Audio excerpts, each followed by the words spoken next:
ওর বউয়ের নাম হ্যাঁ ও married and not only married and ওর 2টা বাচ্চাও আছে। এই 2টা বছরে আমি এগুলোর কিচ্ছু জানতে পারি নাই। আমাকে কি বোকাটা বানায় রাখছে, আমাকে কি পরিমাণ বোকা বানায় রাখছে উনি ওনার মা। আমার ওনার মার কাছে কোয়েশ্চেন হচ্ছে, আপনি তো দেখছেন আপনার ছেলে আমাকে বাড়িতে নিয়ে গেছে, আমি বিয়ে চাইছি, আমি সংসার চাইছি, তাহলে আপনি তো জানেন আপনার ছেলে বিবাহিত, তার 2টা বাচ্চা আছে, 5 বছরের 6 বছরের। এত কিছু জেনেও আপনি কেন আমাকে বলেন না যে তুমি যে ছেলের কাছে আসছো এই ছেলে তো বিবাহিত? এই কাজটা আমার সাথে কিভাবে করতে পারলো? আমি আগে ওয়েট, আমি আপনাদেরকে দেখাই, নাহলে আপনারা বুঝবেন না আমি আর এগুলা কেন আসছে। আপনারা দেখছেন আমি 31 অক্টোবর থেকে আমি সেট পোস্ট দিতেছি, কারণ 31 অক্টোবর থেকে ওর সাথে আমার কমিউনিকেশন হুট করে বন্ধ হয়ে গেছে। হুট করে বন্ধ হয়ে গেছে বলতে আমি ওইটা আপনাদেরকে দেখাই দিই, নাহলে আপনারা বুঝবেন না। হুট করে বন্ধ হয় না এই বিষয়টা, অবশ্য কেন হয়েছে ওইটাও বলবো। 31 অক্টোবরে হয়েছে সব কাহিনী, 31 অক্টোবর থেকে স্টার্ট। ওয়েট, আমি যে ওনার মেসেজ স্ক্রল করতেছি। আমি একটা মানুষ, এই 31 অক্টোবর থেকে পাগলের মতন আমি কোথাও কোনো পোস্টও করি নাই। এই যে 30 অক্টোবর, কি গো বাবা কি হয়েছে?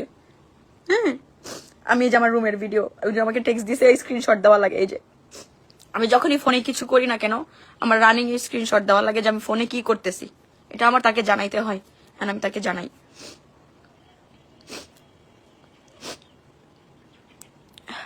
ওনার সাথে আমার কথা লাস্ট, ঠিক আছে, লাস্ট কথা এতটুকুই। উনি আমাকে একটা ভয়েস দিছে, ওটা আমি পরে বলতেছি। তারপর থেকে আমি কন্টিনিউয়াসলি এই যে 31 অক্টোবর থেকে আমি কন্টিনিউয়াসলি ওনাকে টেক্সট দিছি, আমি কাঁদতেছি, এই করতেছি, সেই করতেছি, এইটা সেইটা, স্ক্রিনশট, এই সেই হাবি যাবি অনেক কিছু। উনি আমাকে কোনো রেসপন্স করতেছে না। উনি অফলাইন। আমি মিথ্যা বলতেছি, এটা ওনারই আইডি, দেখেন, বলবেন হয়তোবা যে মিথ্যা বলতেছে। এই যে এটা ওনারই আইডি, ওকে, আমি কোনো ফেক কিছু দেখাইতেছি না। দেখেন এই মানুষের ক্যাপশন দেখলে আপনারা পাগল হয়ে যাবেন যে হাইরে লয়াল, এনার মতন লয়াল মানুষ পৃথিবীতে হয় না। দেখেন অন্য পোস্ট শেয়ার করে কি কমেন্ট করে, মানে তার কি চিন্তা ভাবনা, মেয়েরা চিট করে, মেয়েরা এটা করে, মেয়েটা সেটা করে, যা গেল। হ্যাঁ, তো এই যে 31 অক্টোবর ওর সাথে আমার কমিউনিকেশন বন্ধ, ওকে আমি পাচ্ছি না। এরপরে আমি ওনার যে ফ্রেন্ডদের সাথে আমার যাদের সাথে কথাবার্তা হয়, আকাশ, ফাহিম, পিয়াস, অয়ন, ওর যে ফ্রেন্ড সার্কেল, ইভেন দো ওর ফ্রেন্ড সার্কেলে কিন্তু সবাই জানে যে ও বিবাহিত, ওর 2টা বাচ্চা আছে, কেউ আমাকে বলে নাই। আপনাদের ঘরে তো বোন আছে বলেন,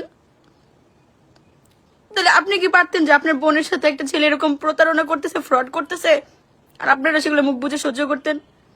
যখন দেখছেন যে আমার বাসায় আসতেছে, ইভেন দো আমার মা বাবাকে নিয়েও কিন্তু উনি বের হয়েছে।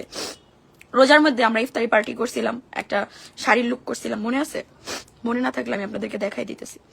আমার এটা অভ্যাস, আমি সবকিছু স্ন্যাপ করে রাখতে পছন্দ করি। আমি তো এই হিসাবে স্ন্যাপ করে রাখছিলাম যে বিয়ে তো হবেই, আমি পরে আস্তে আস্তে করে সব ভিডিও আপলোড দিব যে আমিও ভালো আছি, আমিও কত হ্যাপি, আমার লাইফেও সুখ আছে, আমিও সুখ ডিজার্ভ করি, আমাকেও আল্লাহ ভালো রাখবে, সুখ আমার কপালেও আসবে। এই যে এটা হচ্ছে রোজার সময়, এই লুকটা তো আপনারা আমার টিকটকে দেখছেন, রাইট? এটা আমরা সবাই মিলে, আম্মু পাপা আমরা সবাই মিলে হচ্ছে দেখাই দিই। এই যে সামনে উনি বসা, এই যে উনি বসা সিফুরে কোলে নিয়া, আমার ফ্যামিলিটার পর্যন্ত ইনভলভ করাইছে।